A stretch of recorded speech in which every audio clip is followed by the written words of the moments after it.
Right. Oh, Brice and I are so happy to have you back on with us again, Nick Alvear from Good Lion TV. How are you doing, Nick? I'm good. I'm great. Thanks for having me on. Yeah, I've been doing a lot more podcasts lately. I feel like spring is getting to me. I'm feeling the energy of it. Yeah, because I was kind of not doing much, didn't have much oomph for, I'd say, about a month. And what's weird is about a year ago, all the oomph I had was just chilling in jail. So I'm wondering if it's a pattern, a year pattern. Because I was in jail for 45 days. Now is the year anniversary of me almost getting out. It's nice. That's really interesting, isn't it, Brice? Because we were talking about this with Mark Attwood, weren't we? Is Brice frozen? I think she's frozen, but maybe not her audio. Brice, can you hear us? She looks frozen.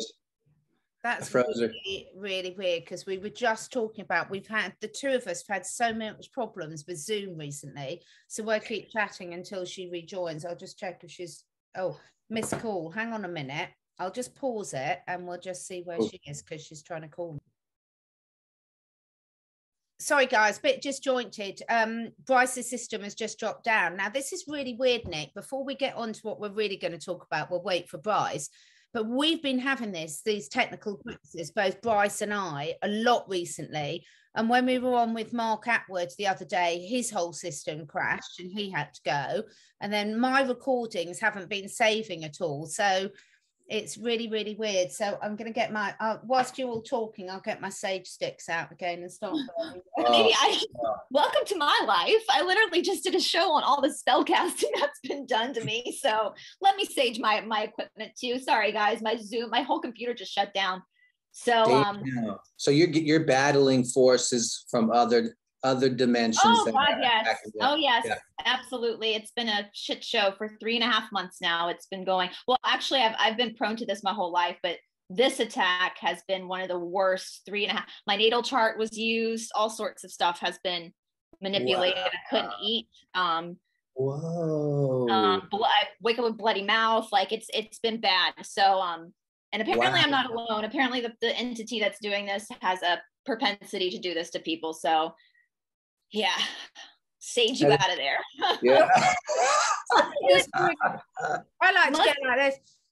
Oh my gosh. Oh, you've got to have a laugh, otherwise you cry. Listen, as I said, you can't break me. I've spent so many years in India with teachers pulling my freaking legs behind my back. You can't, that didn't break me. You're not going to break me. So I'll just keep buying more sage. It's fine. Yeah, it's fine. There we go. Yeah. Oh, but on a more positive note, tonight we are going to start off our conversation, then who knows it will lead. But Nick, Brice and I have been talking to people about meditation and the benefits of meditation, because there's so much people can do to sort of take back control over their lives. And you have got a lot of experience of meditation, haven't you? I do. Yeah. I spent a lot of time meditating. So I'm 33 right now, and I tell people I became a meditator by accident, but it's totally planned. We all choose this path, but I chose a body that would be susceptible to asthma. And where I moved when I was younger, there were plenty of strawberry fields around, and they sprayed a lot of chemicals around there. And I can't name one person who doesn't have some kind of disease from the street that I grew up on. So asthma was mine. And instead of taking an inhaler when I couldn't, I found the only way I could get my asthma to go away was to be incredibly focused on my breathing. And then that would relieve the anxiety that would perpetuate the asthma. So once the anxiety was gone, the asthma was no longer perpetuated and it'd sizzle away. And so once I learned about meditation, I realized that that was what I was doing. And I started learning meditation when I read a book, and I was 16, and it's called The Dhamma of Star Wars. And it, in essence, uses Star Wars as a metaphor to describe Buddhist topics and themes. And at that time, I lived in a place with my family, and up the street was a Buddhist temple. So it's just like perfect timing. And there was a professor from the city college who would do a meditation class every Saturday. Actually, he would do Zazen, which is Japanese, I believe, Buddhism. And I started doing it. And that's when I learned the discipline that was required to meditate. And what I like to refer people to is, if they want to learn how to meditate, there's plenty of great ways out there. But the way my teacher then, his name's Kevin Bordelin, the way he learned when he was younger, he just went to India and he wanted to find a guru. That's kind of like, you know, the old school, but that was the way at one point. You did it. Yeah. And so he does that. He finds a teacher. And the first thing the teacher does is puts him in a room, gets a piece of paper, draws a circle, a black circle, posts it on the wall, and says, stare at that for an hour. And to his shock, he really couldn't keep his attention on it. But this was a big circle. It's very big. Mm-hmm. And the more and more he did this practice, the better and better he got. And the smaller and smaller the circle got. So then you were able to just focus on that one circle in a meditation, being present and aware. But the thing is, you can train your focus and not really know what you're doing. So then there comes an understanding of being present. And once you get to this nothingness, you're doing it. So eventually I just kept meditating. It became something I wanted to get good at.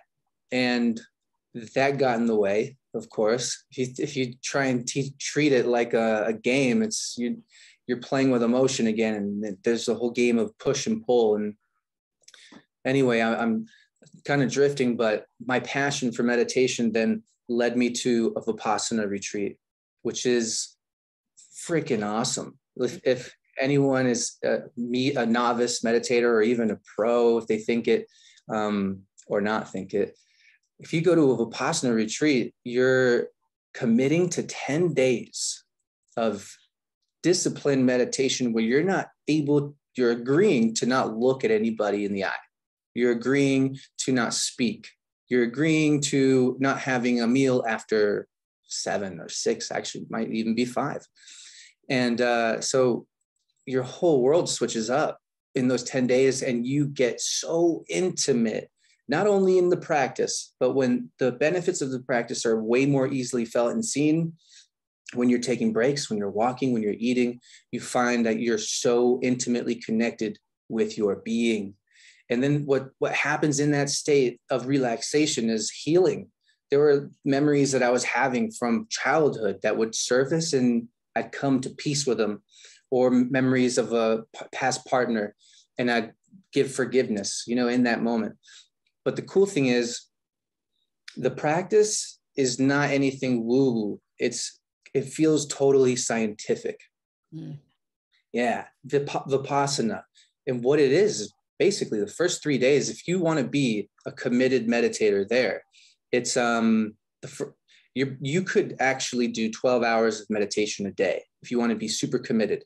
If you want to go to this and you don't pay, and they feed you, they give you a place to sleep, and you're guided with great meditations,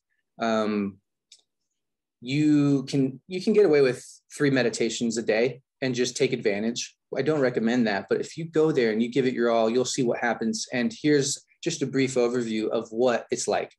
The first 3.5 days, you're just focusing right here. While you're sitting for an hour, a session, you're focusing on the sensation above your upper lip and below your nostrils. And that's it. That's it. So what you're basically doing is what Kevin Bordelin was doing when he was looking at the circle. So what you're doing is sharpening your focus. Because then there's serious work that you're going to do like a surgeon for the remaining 5.5 days, maybe 6.5 actually, because it's 10 days total. And okay, so now after 3 days of just focusing on this for 12 hours in the day, you start to notice that there's a lot going on right here. There's a lot going on that you normally wouldn't feel, but because you've been focusing for now 3 days, you feel it's like insects.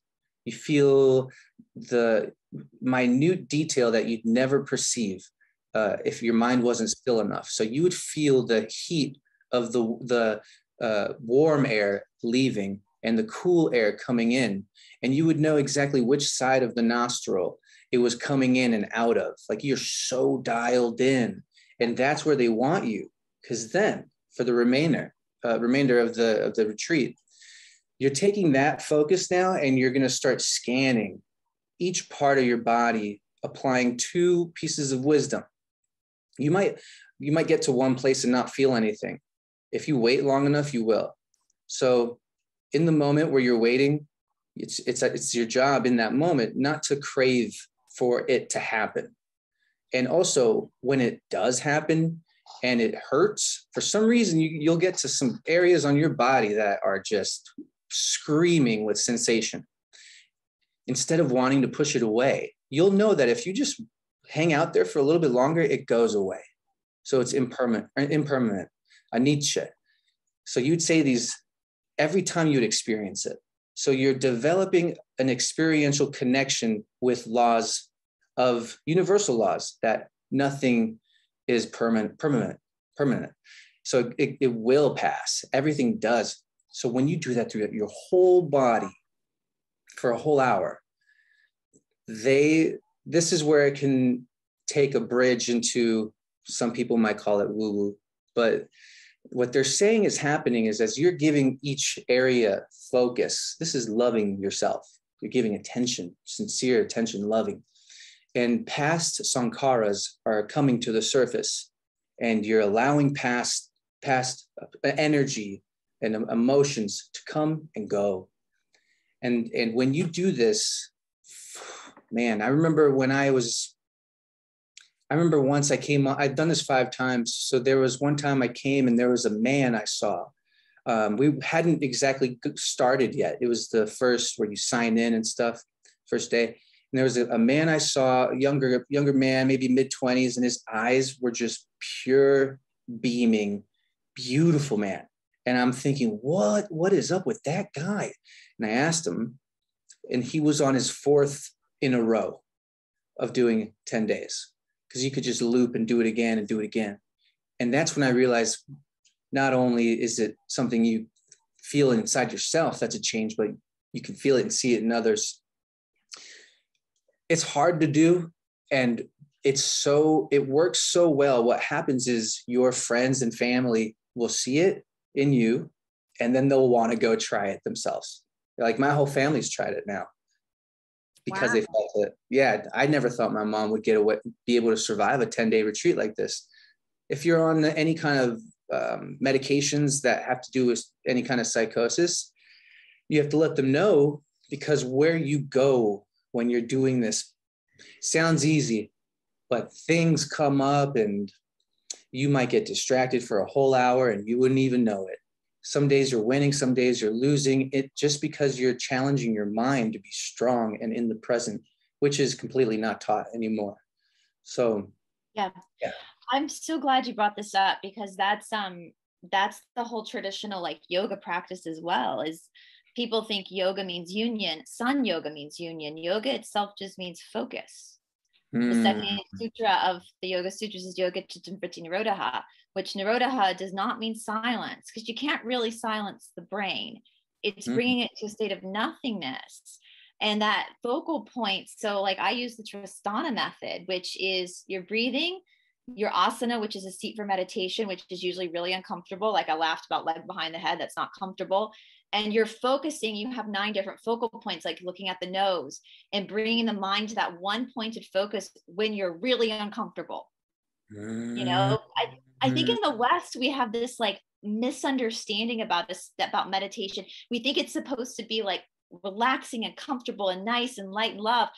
But most of the time you got to lean into the discomfort, because that's where, as one of my teachers used to say, that's where the potion is. That's where the potency is. That's where things get interesting, is 100%. When you feel that anger coming up, when you feel that, you know, that attachment coming up, and the samskaras like that. For those who don't know what that is, that's like when you have like an old record or an old CD, like we had growing up, and it would scratch. That's a samskara. And the more you allow that repetitive attachment to ingrain itself, the deeper that scratch gets. And you're that's what makes you powerful. You're the one that you're the only one who can really rectify that. And you do it through, it is, I mean, people think about meditation as, oh, you're just sitting. No, like you are going through, it is like the Bhagavad Gita. You're on the battlefield and you're having to like be there with your own self. And that's really hard. It's hard to sit with yourself. Oh yeah, absolutely. And when you're doing a sit like in Vipassana near the ending days, you really wonder how you could feel like you're on fire all the time just from sitting. And on there, they have a thing after day 6 or 7. It says, hey, pay attention if it's real pain or psychological, because we don't want you to hurt yourself, and don't try to sit for 2 hours straight. So I immediately after that tried sitting for 2 hours straight. I always do what they tell me not to do. Yeah. And I did. Yeah, you're right. You know, I like what you brought up is it's discomfort. It's learning how to be with discomfort. And I realized quite recently I was getting comfortable with comfort, and I started to switch it up again. And what I did, now I'm going to a sauna, and there's an ice cold plunge that's right out of it. And then there's a float tank. And so I didn't get good at the cold plunge until I did the float tank, because in the float tank, I realized how still I could get my mind. And then once I started to attempt the cold plunge, I realized the first time I couldn't even put half my body in. I just came right out. It was too cold. The second time I dipped in for a second and that was it. The third time, maybe 10 seconds. And then the fourth time it was like 5 minutes. And I realized it was because I took what I learned in floating and did it in there. I got my body as relaxed as I could, and I wasn't fighting it. And then I was breathing like Wim Hof, but not too fast. And then I was doing it for 20 minutes. And it's the most intense discomfort. But if you can be focused, have yoga, that's when I was able to keep going. But if my mind started to drift and think about whatever, nope, I'd get right out. Yeah. You guys see like the parallels with how most people live their lives and why we're talking about meditation, because most of us are in societies where it's all about distraction. It's everything is about distraction, and it's so easy to keep yourself busy so that you don't have to focus.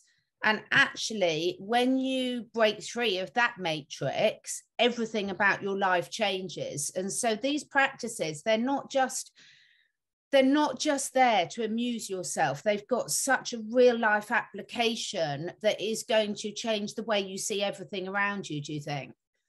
Yeah, we were talking about this, Catherine, before about the ego and humility. And I've maintained I feel like I've been very fortunate in my life because I've been able to go to India multiple times and study under one of the most renowned Param gurus in India, and also my teachers here in the United States that got me there. I've had such an incredible, I feel like I won the golden lotto ticket because I got real teachers, not just like yoga size, like real yoga teacher, like that were really interested in like the philosophy of Patanjali's theories with the mind. And what I've noticed too is when you really walk into that path of real spirituality, it's a path of walking on fire sometimes, and it brings you to a level of humility within yourself as well. And when you break into that level of humility, you open as well. It's like I heard, and Shanti and I talked about this morning. It's like the more that your heart breaks, and the more you're able to lean into the heartbreak and rectify that within yourself, the more the light comes in and you recognize that in other people. And so that's part of that illusion of the ego, which is the false sense of reality, or the false sense of self that we're always battling. And that's the fragile part of you that doesn't ever want to be wrong and wants to be perceived as the best, versus the real part of you, which is that continual loving consciousness. And it's that eyes, you see it, right? You're right, Nick, you see it in somebody's eyes. Even the Yoga Sutras talk about that. And these sutras are 5,000 years old. They talk about when you hit that awareness, you see it in the animals. You recognize the same soul in the animal as well. And so there brings about this like level of calmness. That's why a lot of people who are in spiritual practices all of a sudden get real calm, because you realize everything around you is just an illusion anyway for your own awakening of who you really are. And that's pure consciousness, you know? Absolutely. I think I tangoed with pure consciousness once. Did I bring this up before? The Tummo meditation. Did I talk about this last time? I think so, but talk about it again for our viewers who might have missed that. Tummo is a meditation that I learned in a book. It was a dialogue with the Dalai Lama. And in it, they described a type of Tibetan Buddhist meditation that would generate heat. It's basically like a Wim Hof type of deal. So they combine doing vase breathing and visualization. And so when you combine those two together, you're really realizing that imagination is underrated. Like imagination is, I think, the hidden key for a lot of things. And in combining the visualization and the breathing, they can turn up the heat of their body. So they go and they flex, they show this awesome ability in cold environments, and they put pieces of cloth first in cold water, and then they wrap it around them. And then you can see they're so hot that it steams. And I learned it in the book, and I was in Venezuela at the time, and I decided to try it out. And because I had been meditating so much, I had a really strong committed focus to be able to stick with it for a while. So I did. And I remember when I got to a place in the visualization up to my neck where this flame was building and building, and it was up to my neck. I actually then realized, oh, my whole body's numb. And I got excited and I almost woke up out of it. I almost thought maybe I'm fucking something up here. And I'm like, no, that's just a scary thought trying to get you to stop. Keep going. So I keep going. And then next thing I knew, I don't remember losing consciousness. I just remember coming back into a consciousness. And what that consciousness was, it felt like just pure gold energy. It was just gold energy. And it felt unreal. It felt unreal. It felt unreal. And now looking back on it, it could have just been a blast of DMT coming out of my third eye. And because I was very clean at the time, and it just felt like it.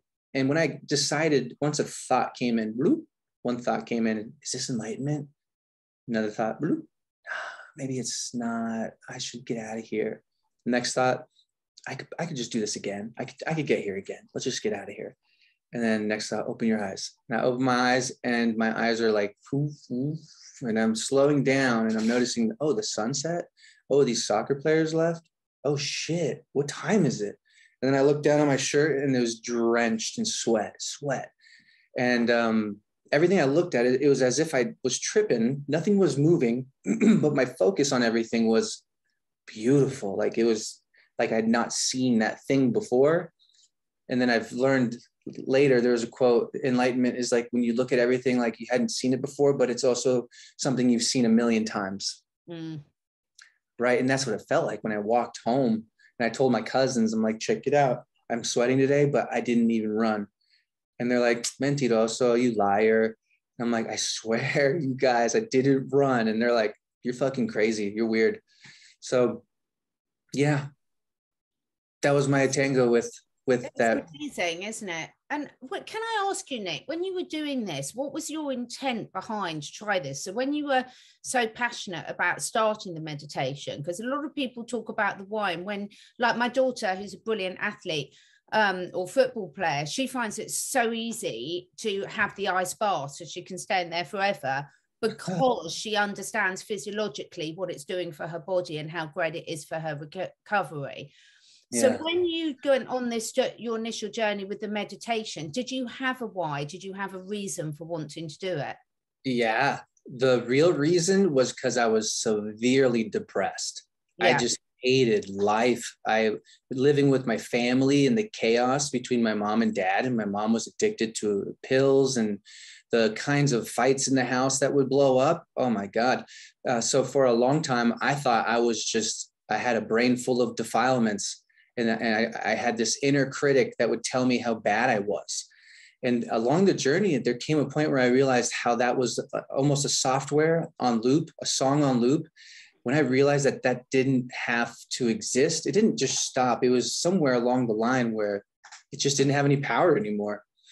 But it was very early on in the beginning, and it may have even been kicked off in an artificial way, because when I was going to high school, I used to brag back then to my brother, who's 11 months older than me. I had soft skin on my face, and I was like, check out how soft my skin is. And then the next year I got acne severely. Like people would call me pizza face at school. And so I got my mom to help me out with medication. And that medication is Accutane. And Accutane is terrible in the fact that it makes you depressed. And if you're depressed, you know, they say, like, if you get depressed, say something. When you're depressed, you don't want to say something. Yeah. So they need to have better ways of figuring it out. And so what it does is when you take Accutane, they're going to say, hey, your eyes are going to get dry. Your nose is going to get dry. Your lips are going to get dry. Why is everything getting dry? You know, it is for your pimples, but everything gets dry, including your third eye. So that's what happened to me. And I was devoid of this essence that I knew I had at one point. So with meditation, I was always going for enlightenment. And I would read books like crazy, like almost like really crazy. Honestly, I feel like I might have been manic or bipolar, or the Kundalini surge that happened really rattled a lot of energy that needed grounding. And throughout that whole journey, yeah, that's pretty much what kicked it off. And now I don't have an obsession with meditation. I feel pretty stable with how I connect in the now. And that was because of Eckhart Tolle, reading The Power of Now and really appreciating there's another dimension that's on tap all the time. There's and all of his stuff is literally comes from the sutras, because it talks a lot about, like, I remember he said one time, he used the example, because I struggle hardcore with anxiety. Like I've been diagnosed with complex post-traumatic stress disorder. And so, but what meditation, yoga, what these practices give you, it doesn't necessarily take away, but it helps you to recognize and understand that's not really who you are. Yeah. It's something, you know, it's like Eckhart Tolle said once, I was reading something he wrote, like, if you take something real, what would be really stressful for someone, like, let's say someone has to file for bankruptcy. We know a lot of people are going through situations like that right now and have been it for the last 2 years. That can be emotionally debilitating for a person to go through. And so you have to go to your attorney's office and you have to sign the papers and all that kind of stuff. And he broke it down. He said, so what are you really doing? You're going to an office and you're signing a piece of paper. You're just signing a piece of paper. Yeah. You know, so our emotions, and I know that from yoga, like the vritam, the thoughts that we attach to events. And that's why, you know, reality is perception. There really is no reality. It's all your perception, given your attachments to certain triggers within you. And that's one thing that, well, there's lots of things about the narrative nowadays that annoys me, but one is this idea that we're not supposed to trigger anybody, that people need safe spaces. But triggers are what free you. When you feel that trigger and you know how to, like, lean into it and pull it out through a practice, that's what liberates you. You know, and the fact that they don't want us doing that, they want to, you know, that's just going to keep us in this samskaric, like, shithole of our own, you know, creation through illusion, which is, they call Maya in the Yoga Sutras. It's Maya. And so, and it's interesting. I loved how you brought up in the beginning about the science, because in the Yoga Sutras, the third and fourth pada, the last two padas, are all about, like, the siddhis, like the magical powers of spirituality. But the first and second pada are literally Patanjali, the writer, being a scientist and talking about the mind. And in the traditional yoga, you don't even read the third and fourth pada until 10 years of practice, because they want to, like, bring you down to the human level and really get you grounded before you go into, like, experiencing the more psychedelic side of that. So I loved how you brought up the science of this, because it really is, that's very in touch with what the ancient sages were saying. Let's get the science done first and then move into the other stuff. It makes a lot of sense. Yeah, there was an elderly lady. I once took a train for 24 hours up from where I'm at in California to Seattle, Washington. And that was a fun time. And I ended up at a retreat. But while I was on this train, there was an elderly lady who I told her, I said I was doing Vipassana. And she's like, oh, I remember starting on that. I'm doing some interesting other kinds of meditations now. And I thought, So once you kind of get the basics, you can start using more imagination and visualization in your meditations. Yeah.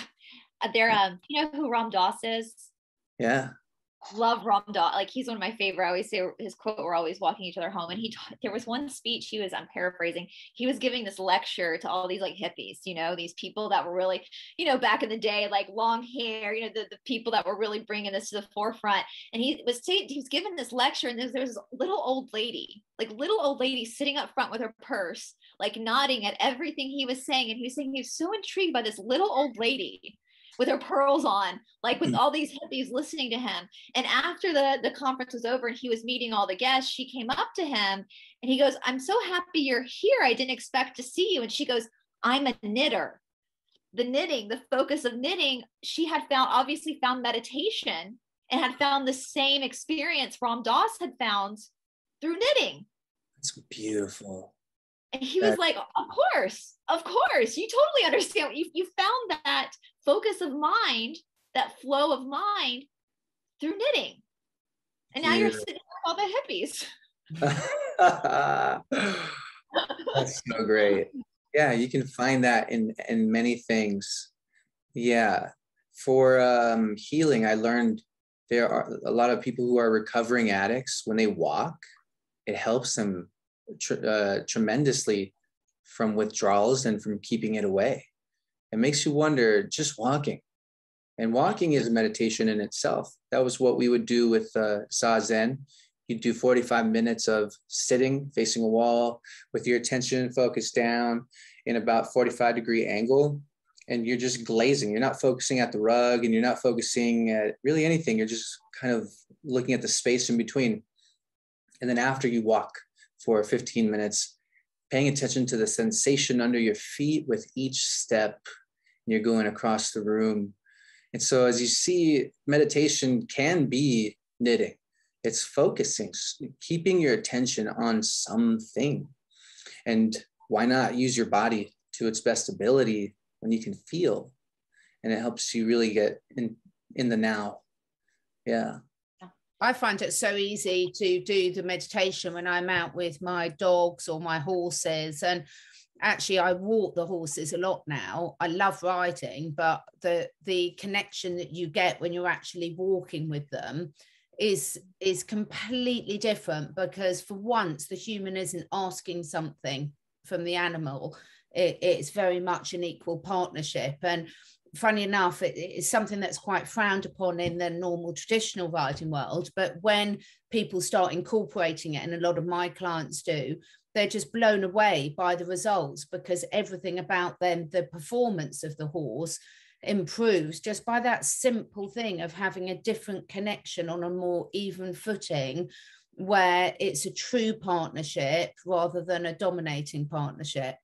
And the focus that you get, I mean, I'm an animal iridologist, so I spend my life looking into animals' eyes. And when they say the eyes are the window to the soul, they really are. But don't you just know it, if you just look deeply into a person's eyes, how much of a connection it gets you. And when an animal lets you really look into their eyes, because there's different levels of permission that you can get with it, it's like the whole world opens up for you. It's quite incredible. And I always say to people, do it with your partner or a friend or something, and really look into each other's eyes, and just then express to each other what comes out to you, and you'll be blown away. Wow. It's like white tantra. Yeah. Yeah. It's just so interesting, isn't it? What you were both saying. There's so many different ways that people can get there, because there's no one way to do it, and everyone's going to have a different starting point, and that's absolutely fine. But it's called the practice of meditation for a reason, isn't it? Because anything that you want to master, you've got to commit to. Yeah, it's always a practice. Always. Yeah. Right? Yeah. I've been in many bands, and we were great when we practiced. If you don't practice, you suck. Yeah. So you just got to keep practicing. That's why it's good to always take it like you're a beginner. There's books written on it. Like being a monk is treating meditation every time like you're just beginning. That's literally the first sutra of the Yoga Sutras. Wow. The practice of yoga starts now. And in my courses, because I used to teach MISO every day, but now I only teach courses. And my big thing is the philosophy. I'm like, they're not just saying this is now that you're now going to start reading. Like every day you get on your mat. I've been doing this for 15 years, but every day I get on my mat, and now the practice of yoga starts now. It starts now. Every day it starts now. And the mind, and we're talking about the distractions of the mind. So because I practice a very traditional form of yoga, I practice during Brahma Muhurta time, which is the early, that's between 2 and 6 a.m. So the Vata time. So I get up around 4 and practice during that time. It's the time of God, the Brahman time of God. And that early in the morning, there is something very special about it's so quiet. And in traditional yoga, we don't play music. We don't have anything on that will distract us from what's actually happening to us. And it's nothing glamorous. I'm in mist. Usually my pants are on backwards because it's so early in the morning, sports bra pants don't match, the dog bowl is right beside me. I'm in my kitchen. The dog bowl is literally right beside me. And even at that time of day, when I'm beginning to move, all of a sudden my mind will go, I should start a load of laundry.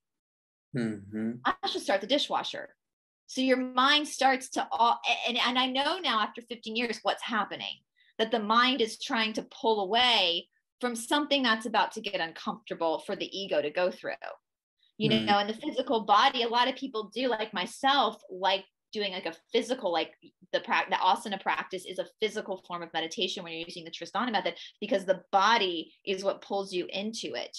We have all these different vayus, these different pathways, like 75,000 nadis in the body that's running energy constantly and forming the muscles from your soul. The body is the Shakti, the expression of the soul. And so when we feel that, like when you feel that pain in your body, it's not your body that's in pain. The body is just responding to what the mind is telling it to do, right? And so you have to sink into that and really have what we say in the South, a come to Jesus moment. You have your come to Jesus moment where you just let yourself be there for a moment. And it's amazing, like when you really get into the energetic body, like the left side is feminine, the right side is masculine. So left shoulder issues. Well, did your mom piss you off that other day? You start to go through those attachments to relationships, and it's such a deconstruction of the false sense of self. And that is what's so uncomfortable, but it's so liberating. It's so liberating once you start to work through that. Mm-hmm. Absolutely. When you get to a point where you're able to be comfortable with discomfort, that's where it's at. That's why I love Eckhart Tolle. He really gave me some tools. Like when I'm in line or at a grocery store or at a red light, I'll know if I'm present or not if I allow myself to be rushed in a hurry, thinking time is real, or if I catch myself doing that and then going, oh yeah, I don't have to do that. I can actually enjoy this moment. And then even just seeing if I can hear birds. I do that sometimes. Wherever I am, if I want to be in the present, I just try and hear birds, which would mean that I'm so silent that I can hear what's going on outside the house. And that's when I know. And then what's cool about Eckhart is with his second book, A New Earth, that's in a way doing what you're describing, but with an intellectual form, because you're reading about the forms of ego and how they present themselves as that distraction that you're talking about. So in A New Earth, you get to see all the things in other people you dislike, and then you realize that it's all things you've done. And really, it's just you trying to avoid looking at you. And if you are able to be that have that discomfort, you'll be able to recognize it when it's surfacing. And if you recognize it, that's darkness to light. And then you're able to have a good time. I guess you won't let it consume you. Yeah. Yeah. No, I've read A New Earth, and that's so powerful when you're able to go through life that way. When someone pisses you off and you go, okay, well, what is it about that person that I recognized that trait within myself? And the same can be said when there's something you love about someone. That's also your own self reflected in that action as well. And you become your own scientist. You're using your either your meditation seat or your yoga mat or your dog leash or whatever. You're using that as a tool to really deconstruct yourself. And that's what I always say, like in the Ashtanga practice, we call your practice, first of all, it's your prescription. Your practice is your prescription. Nice. For your mind. It's your prescription. And and your karma is your work. It's just all it is your work. So the reaction you're having, it's your work you picked for this life. You're right. You said you picked a body with asthma. We all picked certain things to present us with obstacles, with puzzles, with interesting, like David Grieg, my teacher in Philadelphia, one of the most influential people in my life, you know, the practice I do, it's known for being a very extreme, you know, a lot of leg behind the head, a lot of standing up, you know, very extreme asanas. And so you walk into Mysore rooms, it's usually just a room full of muscle, and people look like professional because the practice is so demanding. And I would watch David in the Mysore room, and, you know, young girls, okay, next posture, whatever, they're doing handstands, forward back hamstrings, whatever. But when like an elderly man would walk in with a belly a little bit tight, couldn't touch his toes, David would get so excited because now we have something to work with. Now there's resistance. And this is where it gets interesting. And it absolutely changed my perception on my, as a teacher and as a student, that when resistance comes, that uncomfortable, that friction comes, that's that opportunity. That's where it's fun. That's where there's information. And that's helped me in my own practice, in my own life, to lean into the stuff that I don't want to lean into. Okay, what is this? This is interesting. And to have that perception, that to me, that shows years of his own practice to be able to see it that way, that this is literally just a puzzle for you to solve. But you do learn that through a practice. You learn to kind of lean into those uncomfortable issues, whatever they are, whether it's in a yoga pose or a sensation of grief that's come up or whatever it is, you learn to kind of like swim in it for a minute. Oh yeah. For me, this was what helped me swim 45 days in jail. Because right when I got into the booking room, it was like God was like perfectly giving me a mirror of what was going on in my head. And there was one dude in front of me who was losing his head. He was banging on the walls, trying to get people to pay attention to him on the outside. And then there's a few other people in there who are just calm and watching him. And I'm thinking, I could be like that guy right now. I could be panicking. I could be worried. My mind could go there, and I feel temptation even watching him do this. I feel like panicking a little. And then I saw the other people who were just calm and watching. And that's when quickly I realized I had a choice for that time that I was going to be there. And I had no idea how long I was going to be there. But that choice was to lean in and to just be present with that whole experience. And it was, and I had a good time. Sometimes were really difficult and sad. And I only cried when I saw my daughter on the phone. But I made it fun.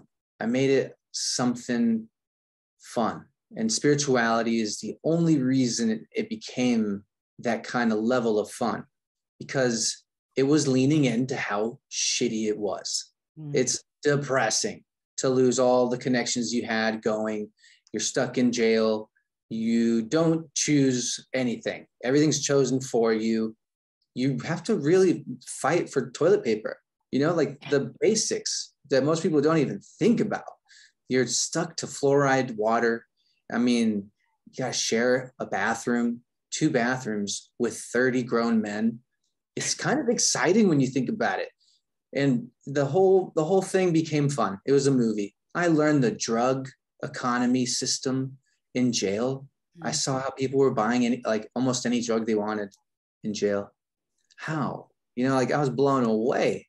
It was like being in a movie. What was that? I said, how, when they can't get toilet paper? I suppose if you've got drugs, you don't care about the toilet paper. No. It's correctional officers can be pretty swayed, and some of them fall for cute inmates and eventually start doing them favors. And so they'll bring in packages specifically for a person that has drugs or alcohol. Yeah. You can transfer alcohol from between a steel door. You can transfer alcohol with a piece of paper. If you can slip the paper through the door, one drop can make its way. So you just have to take some time, but drop per drop, you can transfer a little bit of alcohol. Yeah, they were smoking weed in there. it was, but you know, to loop it all back, at the end of the 4 jails that I was in, it was like the final stage, because then they put me in my own isolated cell. And that was the only time I tasted that. You know, I tasted it in the very beginning, but I had someone in it with me. But when they shut those gates on you, the door, the bars, it's such the weirdest feeling. It's like you got to get committed so you don't lose your mind. And so it happened in the beginning, and then it happened at the end, by myself at the end. And that's when spirituality had to be everything. There was a guy next to me in a cell he was bald and tatted. He was there on the 6th. Every night he'd lose his shit. I'm like, wow. I don't know if he had some kind of condition, but he would lose his shit. He would bang the walls. Meds would have to come. And then I realized I was able to stay calm because it was a retreat now. Right when they closed that door, I was in Vipassana mode. And I knew that I was actually benefiting my mind being there. And that's when it became somewhat of a game where I realized if I ever got bored or anxiety, I'd click right back into Vipassana mode and do stuff that was good for my soul. I'm glad it only lasted 45 days, but there are people who are still in there, and they don't know what I know. I don't think there are many meditators in there, and they're freaking learning the hard way. Can't even shave their face. I'm sure they look unrecognizable. It's insane. And unfortunately, people think it's illegal, but when you learn more about the law, what they're doing is not necessarily illegal, because most of these J6ers in jail signed away on a contract at one point their rights. Once you're in contract in their jurisdiction, you got to do a lot to get out, and a lot of things are allowable. That's why there's a bunch of them getting beat up. They're getting beat up by correctional officers. It's that power, that abuse of power. But that's why we're learning what we're learning now, is because we're fighting that on all levels within ourselves and in the world. And I just find, one of the reasons why I wanted to do this meditation series with Brice and with guests is because everything that you look at, you've got to sort the micro level out first before you can sort the macro level out. So these tools, you might be thinking, well, the why, but when you have that sort of control over yourself, then you're emitting that energy out into the greater consciousness. And if a critical mass of people had that control over themselves, then we'd very rapidly bring ourselves as a society, as humanity, back into balance. I mean, you've only got to see what happens when you keep humans out of nature and let nature get back to balance. It finds that natural balance.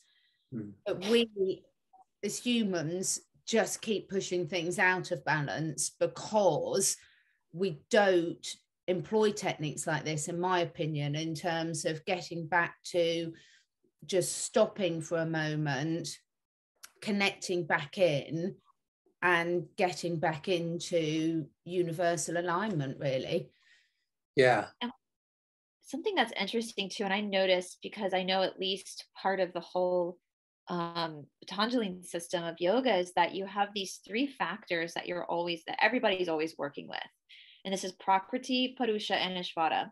Prakriti is nature. It's anything with a birth, a life, and a death. And because it's in nature, it's always fluxing and changing, ebbing and flowing. And then you have Purusha, which is the Atman. We'll say soul for lack of a better word, but it's deeper than the soul. It's the Atman, it's the eternal. And then you have Ishvara, and Ishvara, for lack of a better word, is God. And God connects with the Purusha, with the Atman. The Prakriti, the nature, is just it's a Shakti. It's an expression of that soul.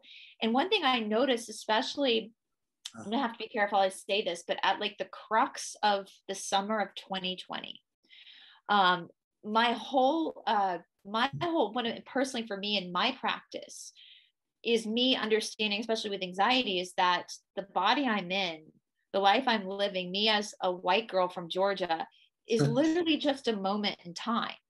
I've been in many different bodies, the one thing that's remained is that Atman that never changes. And that's what's real. And Patanjali says some of our human suffering comes from us confusing what's real and not understanding that what we're clinging to is real is not real because it's not permanent. What is real is the Atman, the soul. And it's interesting because I noticed from the other side in this, because we all know, I think we all three agree, this is a spiritual battle. This is period, end of story. This is a spiritual battle that's happening. During the summer of 2020, the amazing fireworks summer of 2020, the other side, which I think they know all this stuff and they're inverting it and using it to trigger people in a sense to back away from understanding who they really are. So they push buttons like skin color, like they trigger that, and they trigger this idea of certain, you guys know what I'm saying. Inequality in between male, female, all those social justice warrior type of emotional strings they can tug. Yeah, because that then gets us into that pattern of human suffering that we've created in our minds, really. I'm not saying that this stuff doesn't exist on a some scale, but it's not as bad as they're.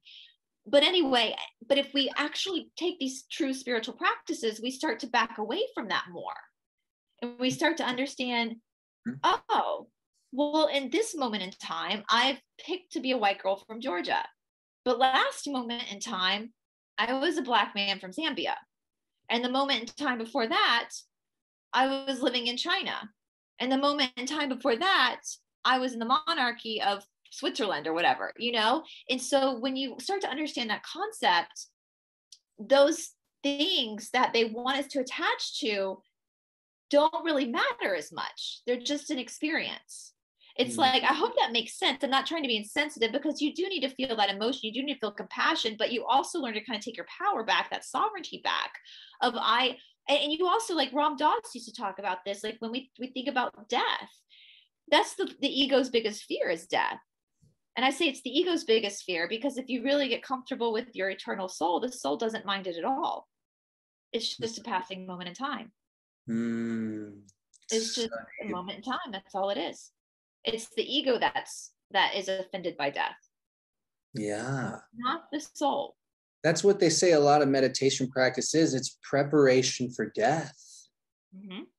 To accept it when it comes. It's just a moment in time. That's all it is. That's some deep ownership and sovereignty of owning that in your soul, owning that deep in your core. That's I think that's what people are striving for and not knowing it. It's likened to a fish, taking a fish out of water.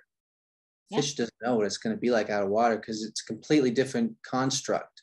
And the water is thought, mind. What's it like outside of that? That's the now, the present consciousness, awareness now, where there's no tomorrow or no yesterday. It's like now. It's just in that.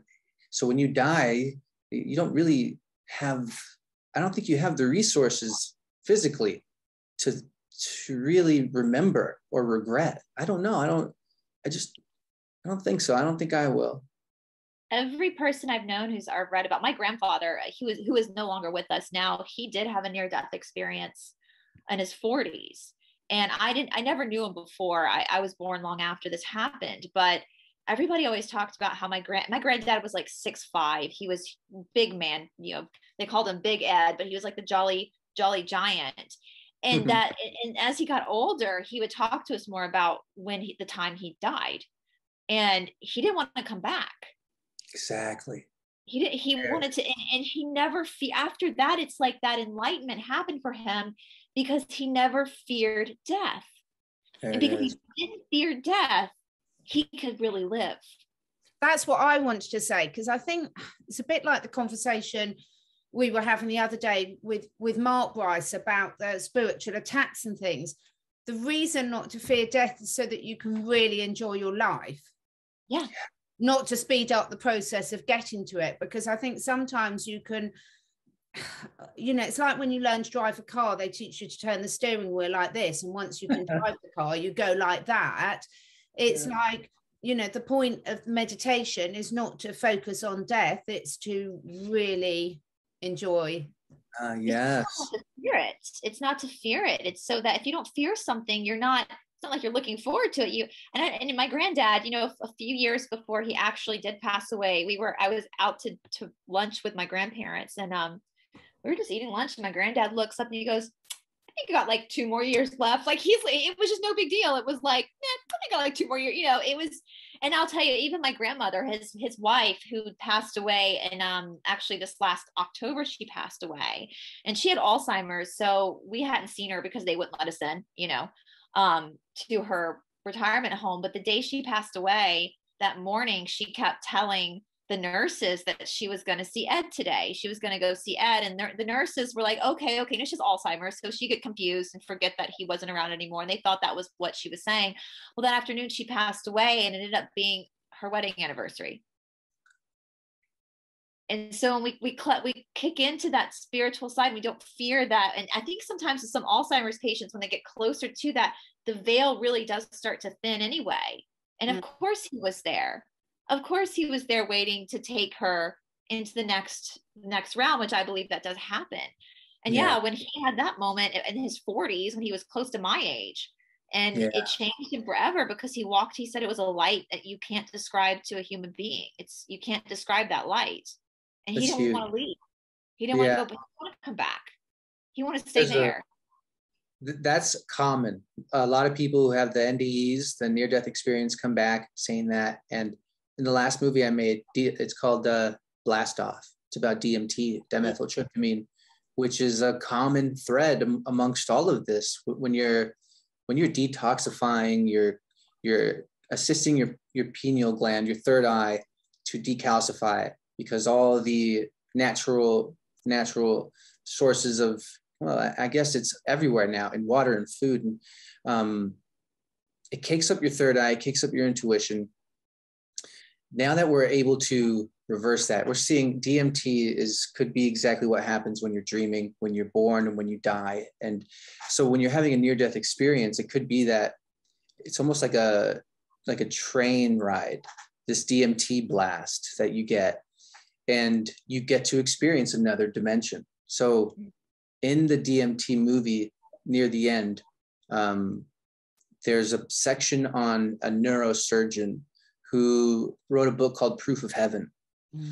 He used to do operations, and oftentimes the people he'd be working on would come back after and say, you know, I experienced X, Y, and Z. It was the afterlife, blah, blah, blah.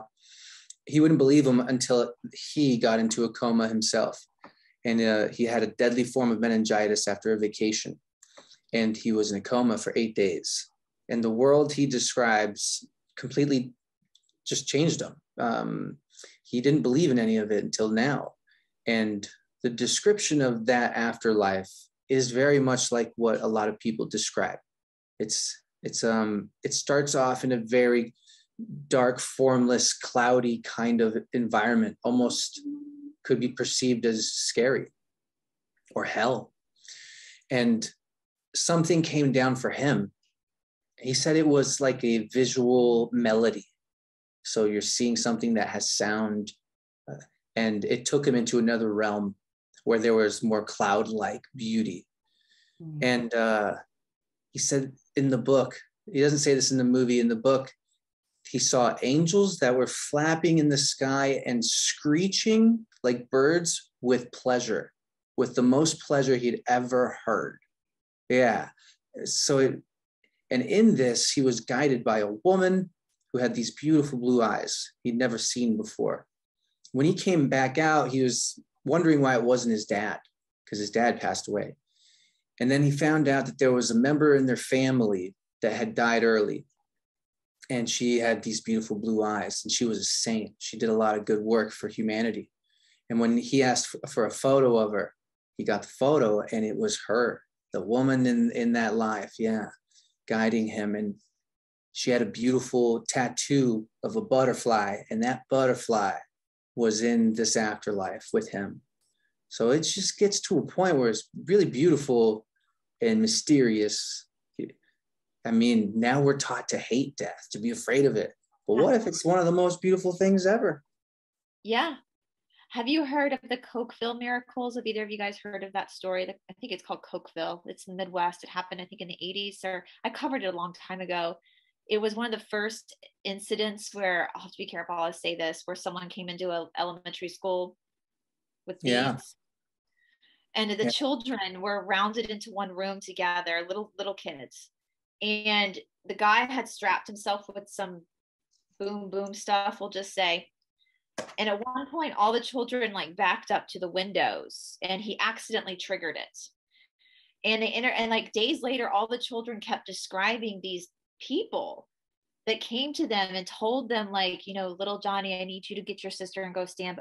And they all saw these different, some were old ladies, some were old, I guess makes me emotional.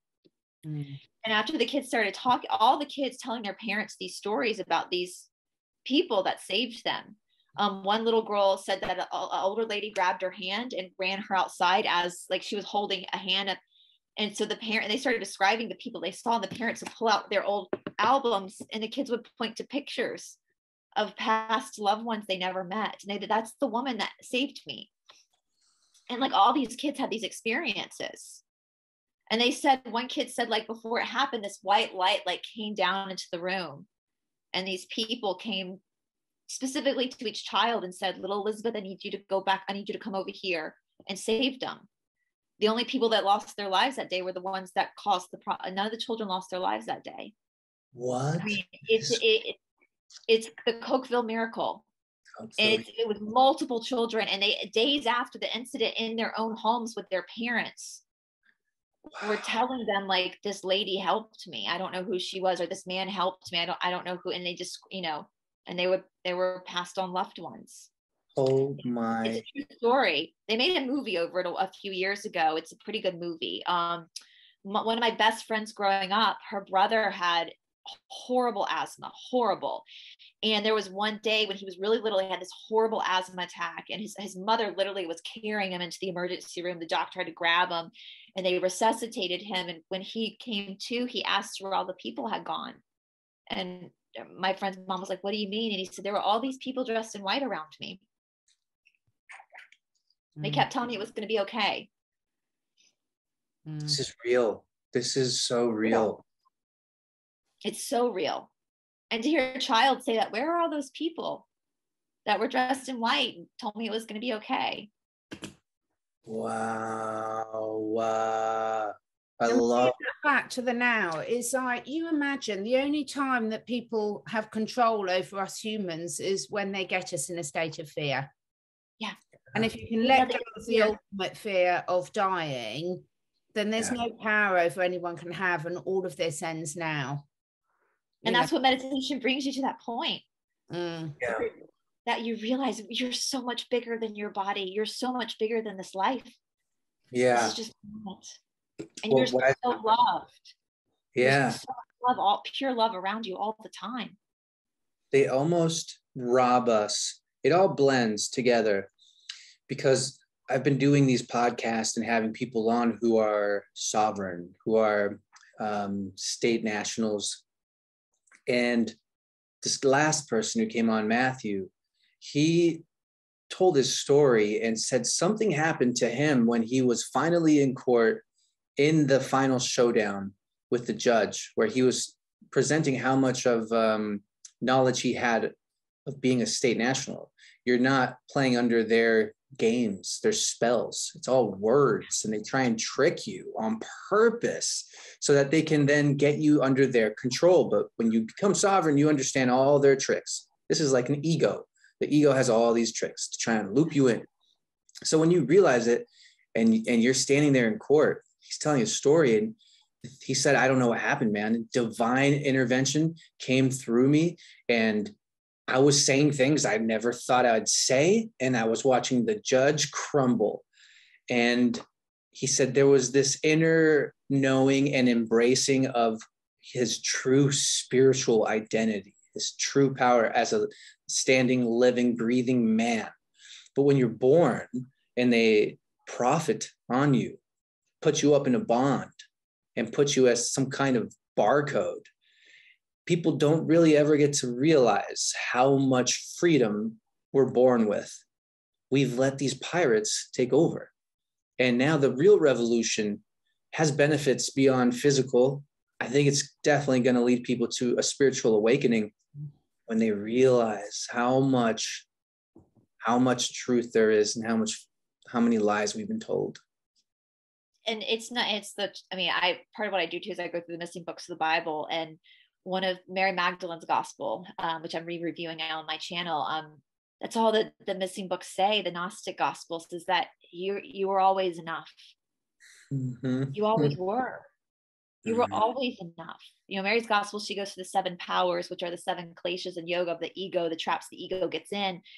But once you're able to recognize that and you realize you always were enough, you always were that pure love. It never left you. It's always there. And now you see why they banned those books, because they don't want you to know that. They want to keep you down here. But yeah, and I think I know Catherine and I have talked about this everything that's happened to us over these last couple of years or more for some people have all been symptoms of a bigger issue. And that's us awakening to who we really are on the micro level individually, which is going to affect the macro. Yep. Big time. Big time. One of the guys who are leading this bonds, what is it? Let me bring it up real quick. It's a fantastic, here it is, Bonds for the Win. People were starting to make their city councils accountable and their police officers accountable and judges accountable for certain mandates. I think that's as far as I'll go with those words. And in knowing something that pretty much only sovereign individuals or those studying it would know, they were able to pull their bonds over them and make them respond.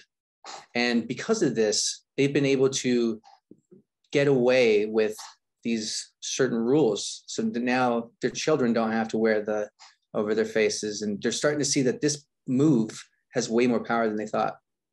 And it's working.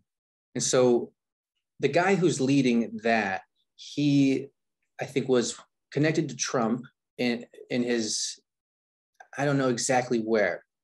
And Trump let him know before he left office that he signed 4 executive orders, that it's in our hands now. Now, this comes back to it's on each and every body to learn inside and out, whether it's a physical or spiritual sovereignty, and find a way to apply it in this world. Right now, it seems on that end, it's becoming a sovereign individual if you're in the States. What if the only way to destroy what has been taking over is by each person doing it? That seems like what it is. Everyone has to be committed to it, whether it's spiritual or physical, because it's the same. I keep saying we're the storm. Yeah. We're the storm. Us, we are. That's so true. We're the main character. You're the storm. It really is, and it's wonderful to see these sort of things coming out and just people being given more and more ideas about what they can do at an individual level to take back their power, and it's just so rewarding when you do. So yes, thank you so much, Nick, for sharing all that. It's just amazing, isn't it? It really is. And if you had any final words of encouragement for people, what would it be? Stay hopeful. It seems like things are going to get a little more rocky, but I really, I'm seeing a really positive result happening on the entire stage right now. And I'm making a movie about it. It's called The Rise and Fall of the Cabal, paying tribute to Janet's series. And it leads from 100 to 800 AD, starts there, and then it goes to now, and it ties in how and where this deep state has come from. And in knowing where it's come from, we can see where it's going. And it's really not going anywhere that will let it survive. I think we're seeing it crumble in a beautiful way. And that's my goal with the next movie. So we're probably going to see the dollar fall really soon. Swift system is not being used anymore. Ripple looks like it's going to blow up. Gasoline is going to be purchased with not the dollar anymore. It's So there's a lot of deep state losing its power, and that's why we're seeing what we're seeing. So hang in there, stay positive and hopeful. Check out goodlion.tv. There's series on there that will bring that hope. Mr. Truth Bomb is one of them. And you can check out all my films on there. I've been making films for 2 years. I made about 45. And then I've produced about 60 to 70 with another partner. And then the website has 400 red pill documentaries. You can wake up anybody on any kind of topic, whether that's Jordan Maxwell and talking about the law and sovereignty, or if it's follow the cabal or flat earth. It goes all over the place. So just keep learning, keep educating, and stay as positive as you can, and learn to meditate however you can. Too right. And all the links, as usual, will be amazing. I mean, I just absolutely love the Good Lion TV. So I would just encourage anyone to do that. And the link will be down below. Thank you so much, you guys. It absolutely brilliant chat, as always. I really appreciate it. And likewise. Who knows what we'll be next time we speak. Thanks for watching, everyone. Bye, guys. Bye.